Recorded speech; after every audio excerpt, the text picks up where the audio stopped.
வேலூர் நாடாளுமன்ற தொகுதி திமுக வேட்பாளர் கதிர் ஆனந்த் பீஞ்சமந்தை ஊராட்சியில் 48 கிராம மக்களிடத்தில் தேர்தல் பரப்புரை மேற்கொண்டார். அப்போது மலை கிராமத்தில் இலவச திருமண மண்டபம் கட்டித்தரப்படும் என வாக்குறுதி அளித்தார்.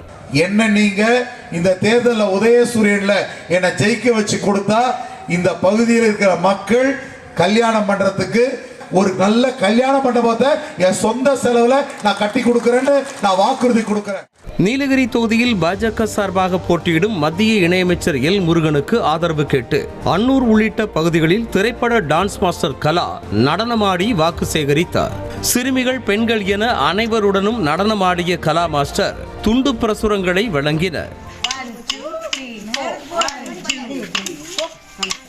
தென்சென்னை நாடாளுமன்ற தொகுதி அதிமுக வேட்பாளர் ஜெயவர்தன் அடையாறு பகுதியில் உள்ள மசூதியில் தொழுகை முடித்து வெளியே வந்த இஸ்லாமியர்களிடம் வாக்கு சேகரித்தார். அப்போது அங்குள்ள இஸ்லாமியர்களுக்கு ஜெயவர்தன் பூந்தி வழங்க அந்த பூந்தியை வாங்கிய ஒரு சிறுமி ஜெயவர்தனுக்கு ஊட்டிவிட்டார்.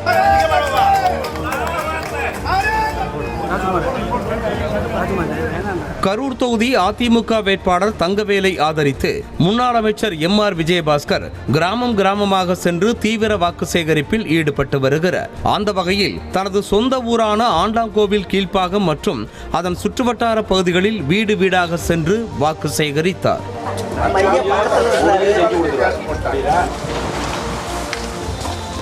தென்காசி நாடாளுமன்ற தொகுதியில் பாஜக சார்பாக போட்டியிடும் தமிழக மக்கள் முன்னேற்ற கழக தலைவர் ஜான் பாண்டியன் கடையநல்லூர் சட்டமன்ற தொகுதிக்கு உட்பட்ட பல்வேறு இடங்களில் பிரச்சாரம் மேற்கொண்டார்.